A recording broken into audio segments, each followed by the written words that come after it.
nuclear utilities in the US in particular, but also in Europe, are not going to go back to 30 or 40% of Russian supply. It's too risky for the long term. They might take some product still if it becomes available in the medium term on the market, but they will not take long-term supply out of large quantities. So our view is, in talking to nuclear utilities, particularly in Europe, who haven't done a lot of uranium contracts for a while, they are very interested in understanding, and I've talked to a number of them about Australia's total picture of uranium, every state, where the projects are, which states allow uranium, which don't, and they really want to get an understanding of this to put in place some long-term uranium contracts from really 2029, 30 onwards. So we're seeing that in Europe, and we've talked to most of the utilities there at least twice, and we're certainly seeing it in the US.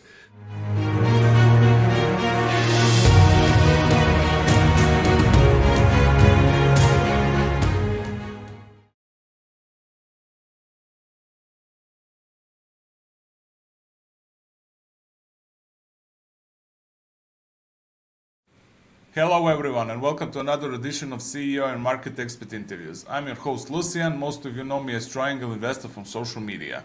My guest today is Gregory Hall, CEO and Managing Director for Alligator Energy. Greg, welcome back. It is great to see you again. Yeah, nice to talk to you, Lucian. Thank you very much. Thank you. It has been a while since our last interview. A lot of things happened in the meantime on the uranium market. And your company had a lot of success in developments, especially with the Samphire Uranium project. But let's start first with the overview of the uranium market. What are your thoughts there, and how do you see it in the remainder of 2025?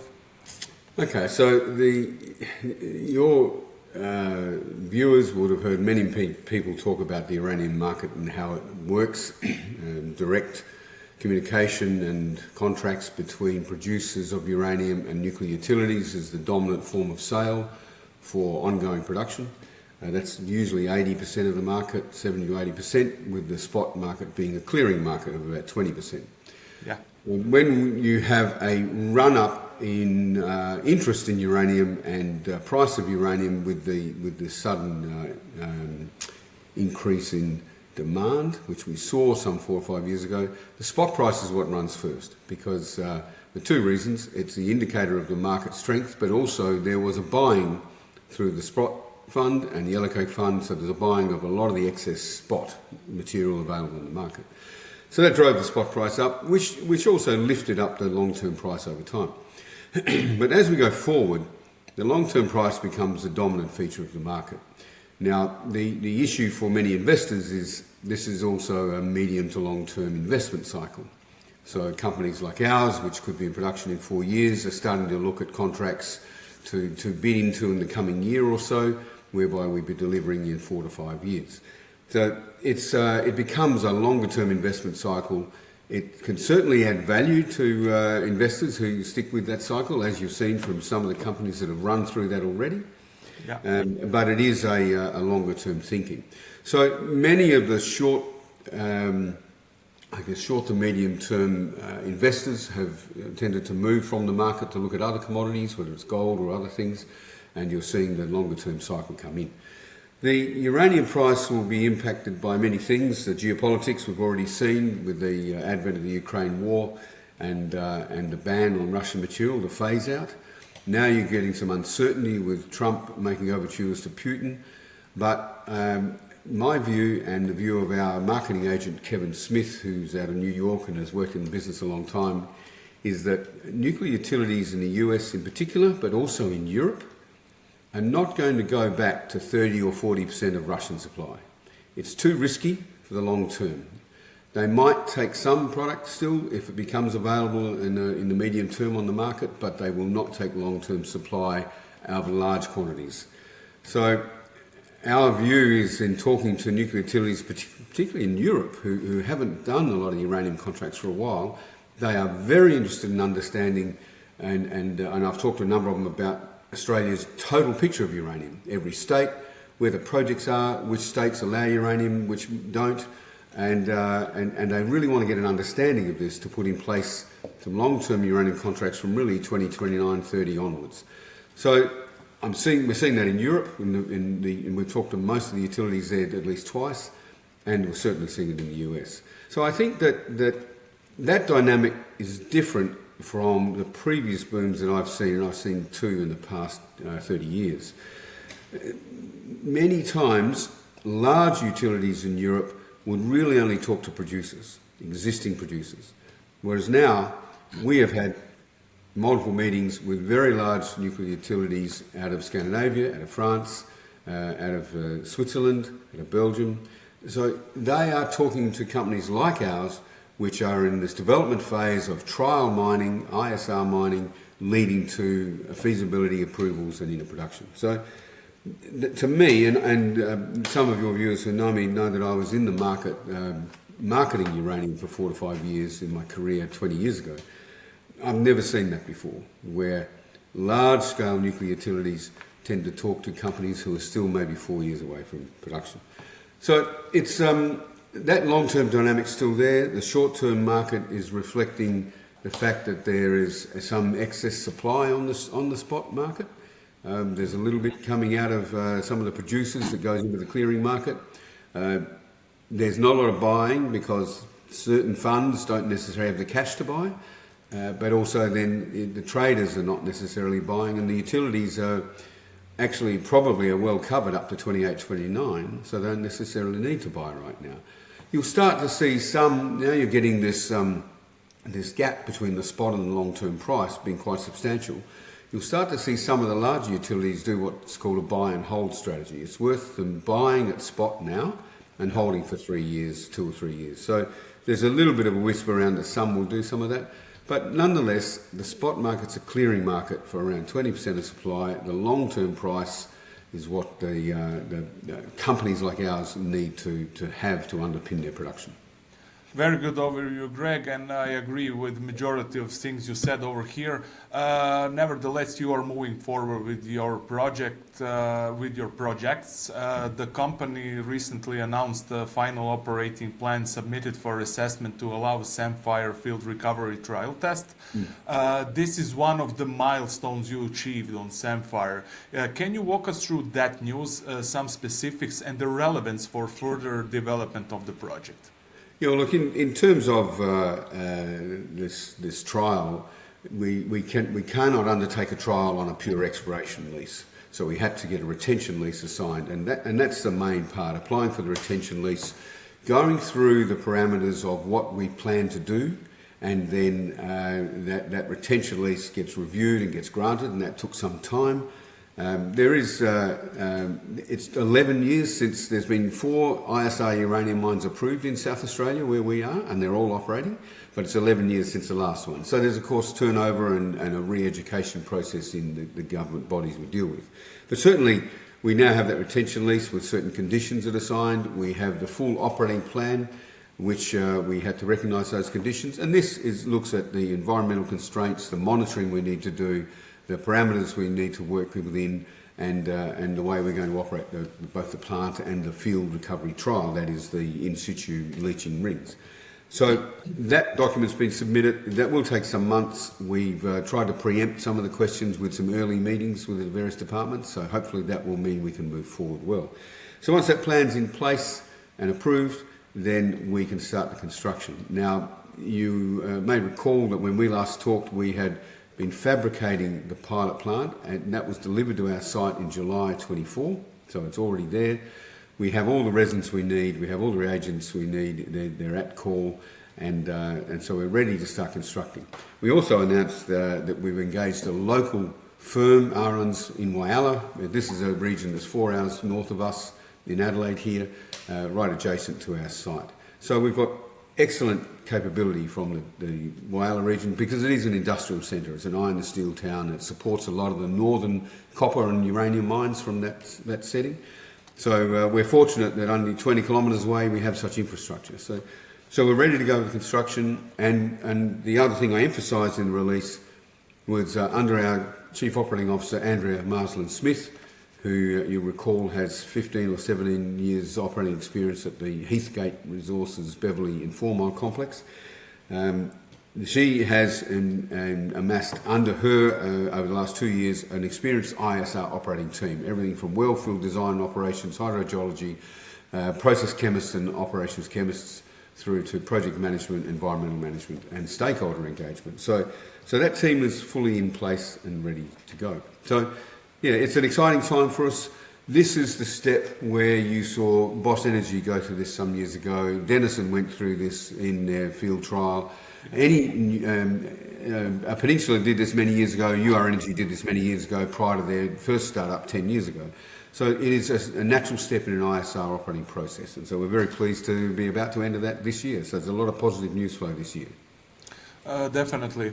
I would like to return to the numbers on the project. According to the scoping study, this is a very strong project with excellent numbers. CapEx is around 130 million. Payback is pretty quick, 2 years, 2.5 years, something like that.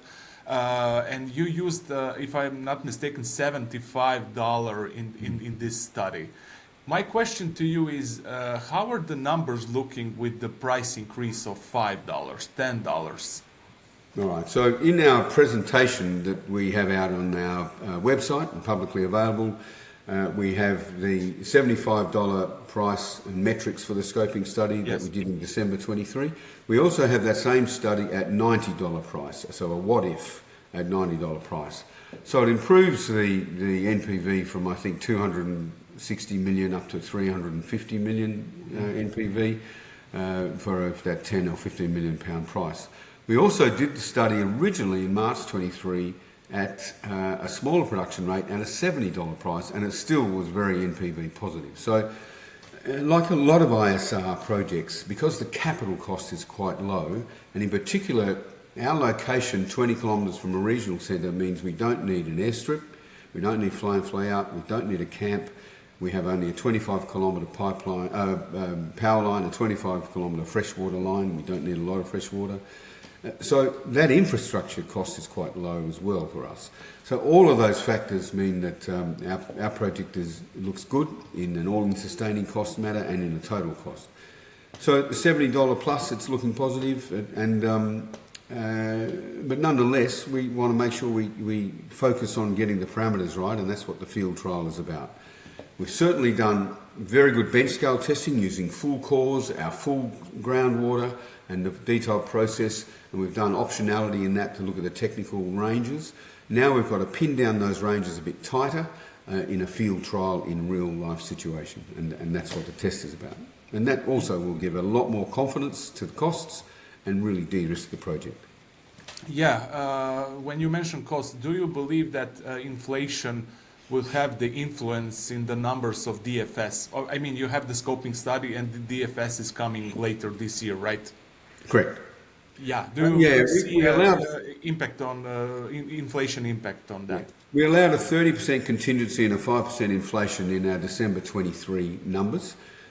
Inflation has been around 3.5% in Australia, and pretty well all our costs are Australian. You can fabricate all the items of plant here in Australia, including the back-end product packing plant. So I think the contingency we allowed is comfortable, 130 million Australian. What that would mean, for example, for a company like ours is to make sure we had enough working capital and start-up capital, you probably need about 180 million Australian to make sure you got underway comfortably. But for a company of our size, while our market cap is down at the moment, we certainly have the capacity to attract the sort of combination of debt and equity that would get that project moving. And that's what you find we've got a slightly sub 20 million pound resource, 1.2 million pound per annum. That is an absolutely typical start-up rate for any ISR project around the world. Beverley started at that rate in 98 to 2000. Honeymoon started at that rate. UR Energy started just sub that rate. Peninsula started sub that rate. All of ISR projects start around that 1 to 1.2 million pound because you generate cash and then you can expand both the resource footprint and modularize the plant and expand that as well. So we think we're on the right track with that. But we've got the technical work to do to finalise the parameters for the feasibility, and then we aim to have the engineering firm look for expression of interest and select that firm by the third quarter such that they can be engaged ready while this trial plant is operating. Okay. Quick return to the offtakes. You mentioned that you had some talks with the utilities from Europe. I want to hear your offtake strategy. How is that looking? Do you plan to maybe secure some of the offtakes in this early stage and leave the rest for a later period? Or how is your offtake strategy looking? All right, in general terms, it's in our own interests that once we have some definitive cost estimates from the definitive feasibility study, to actually do some early small volume conditional contracts. And what I mean here is in early 26, say, we've already got plenty of interest from a number of utilities. So we would do, let's say, to 10 or 15% of production, 2 small contracts for either fixed or very focused prices, which are very supportive, and they'd be escalated prices. And the aim here would be dealing with large utilities which have 5+ nuclear plants.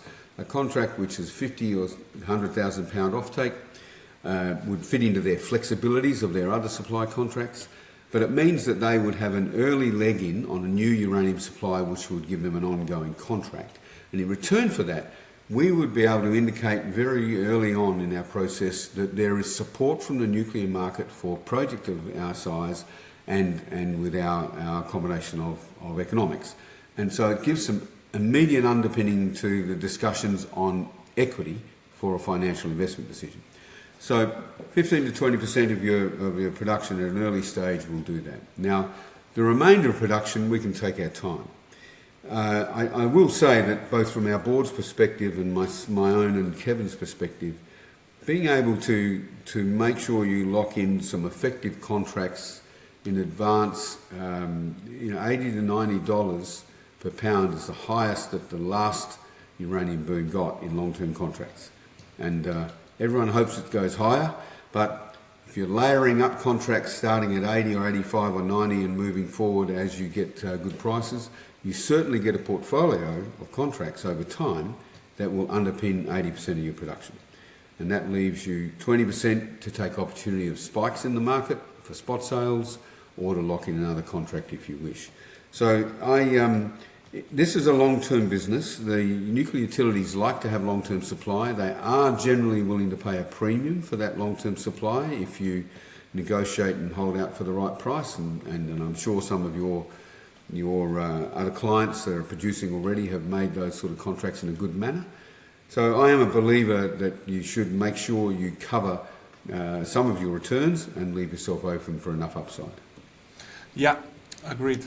Greg, the project has expansion potential. Exploration target range estimating additional 14 to 75 million pounds on top of 70.5 million resource. Multi-year resource extension and step-out drilling to increase mine life and production rate.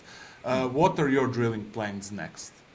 All right, so we drilled all last year and we're adding some of those pounds now in a resource update into our Blackbush deposit. Now, it may not be significant because we're sort of around the edges of the existing deposit. We know there's some extensions to the south that are on a different pastoral lease, so this is the farming lease, and we've been on that lease doing geophysics work. We're now negotiating to go on there for further drilling. So we will see some extensions in the future years to Blackbush deposit itself. However, 5 kilometres to the south, well, those of you who've seen our presentation, you'll see an area where we have identified all the known channels at 60 to 80 metres depth using ground gravity techniques. And that's because we have a wonderful density contrast between the underlying granite, which is the source of the uranium, and the overlying paleo channels. So we can depict this, and we're lucky to be able to do that. It's a good fortune of where we are.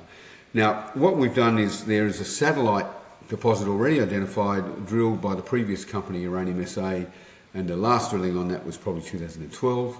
We are negotiating to get back onto that pastoral lease to drill that prospect and bring it back into resource. Now that will bring in an immediate increase into the resource. Look, I know what the previous resource was there. It's slightly smaller than Blackbush, but still significant. And if we emulate that and bring that back into resource, then that's going to give us something like an 80% increase in resource straight away. So that first satellite project's already identified. We have at least 2 other areas that have got a concentration of some higher grade holes, but quite scattered. But we need to do close spacing on those to see if there's some extended channels with uranium there and some roll fronts. And so far between the previous company and ourselves, we've only drilled 35% of the known channels.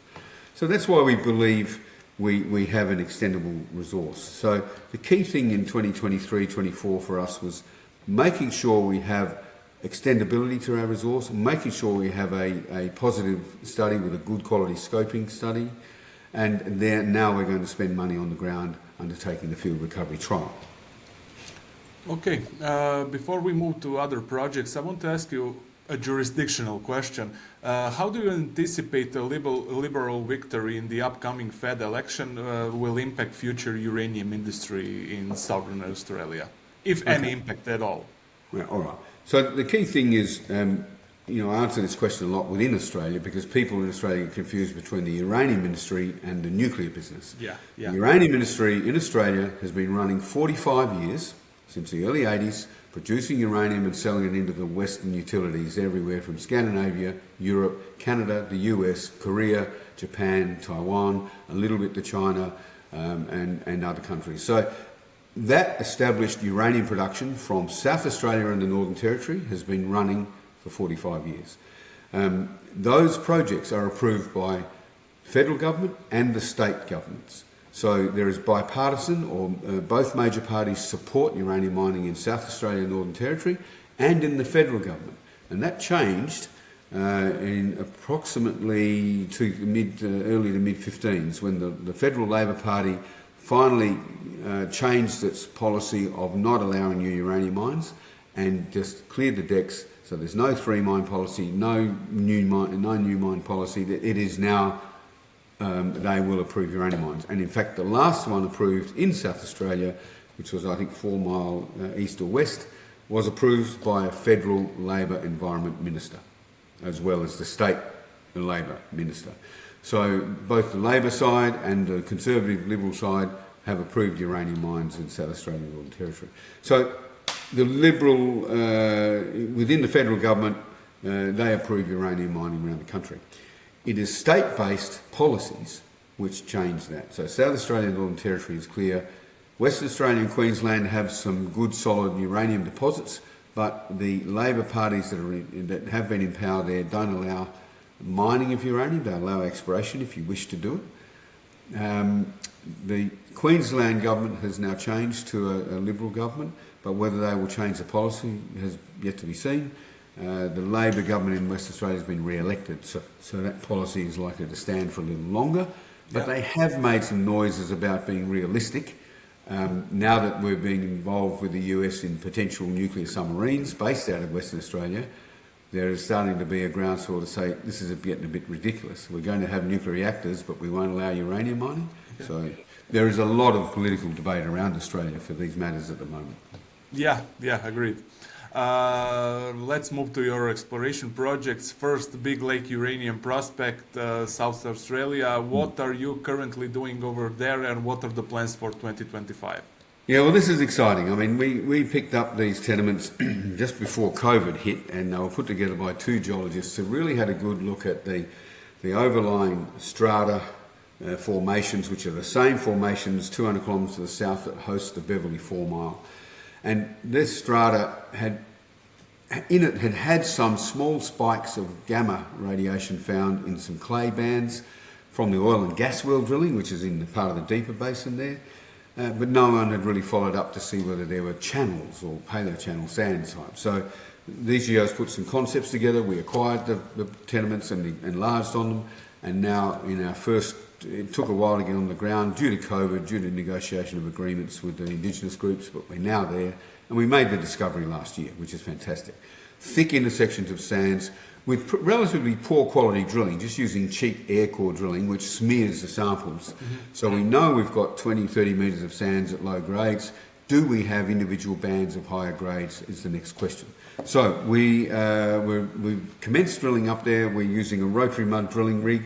There's a bit of learning of the drilling going on because in this area we have not drilled into these sediments, neither has anyone else. There is some free-running sand, so you've got to use rotary mud to hold the holes open while you get the gamma tools down. So we've had initial success with a hole. We've had a couple of breakdowns on the rig. It's been between 40 and 45 degrees up in that part of the world. It's a very hot summer here.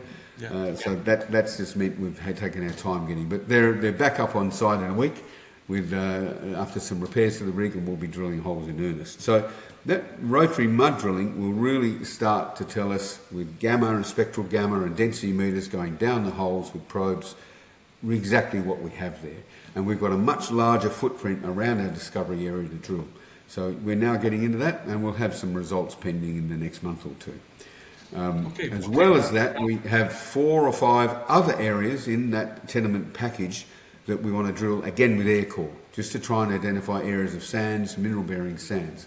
We know we have roll front style or tabular style because we've got oxidised sands, we've got reduced sands. We know that. So look, if this turns out to be a new field, which has got quite extensive, fantastic, that'd be wonderful. But you can also get a lot of areas that have just a lot of low-grade uranium. So let's just see what we've got, and we'll certainly keep the market informed as we drill. But for us, it's very exciting to be drilling in a brand new area that's exhibiting the same sort of characteristics as other ISR areas of South Australia. Sure. Same question for Alligator Rivers Uranium Province in Northern Territories. What's the status of that project? We've got some, we had final assays from holes we drilled with results last year. We'll be putting out a release shortly, which will show, look, we're still getting good indications. You always get a lot of smoke in Arnhem Land. It's an area that's got a lot of radioactive bearing material. You can get intersections of ground which don't get extensive. So what you're looking is there's a small one there, small one, where's the one that builds out into a big deposit like Ranger or something? So ourselves and other companies there have been looking for a long time. So we've found a couple of new areas. We've got a lot more geophysical information as well. What we're doing this year is largely pulling that together and getting the databases right and set up. It's a cyclical process up there. You've got to go through work program meetings with Indigenous groups, which we have a good relationship with, get on the ground, mobilise a temporary camp, get up there, drill, do the rehabilitation, shut down, have a break at Christmas and start it all over again. We've done 3 years of solid work in determining in that Narblick North project what we believe we have geologically. Now we've got to take some time to pull it together. So this year is a technical year for us up there. Let's have a good look at what we've got. We've got some targets. Have they varied with the geological knowledge we've got, or have we got new targets? So we need some time to do that, and we're going to take that time this year. And a couple of reasons. While we started the year in a well-funded position, we are going to spend the money on Samphire, so I want to focus on that. So we'll pull back a bit on the Arnhem Land exploration, keep Big Lake going because that's quite cheap drilling, and that's going to be our main progress this year. You have investments in ISR copper project. I want to hear the status of that project. And my question also is ISR mining copper different than ISR mining of uranium? Yes, we have the investment. We looked at this 2 years ago or 2.5 years ago initially, and we've made 2 tranches of investment to get a 15.6% ownership. I'm now on the board of the company. It's still private.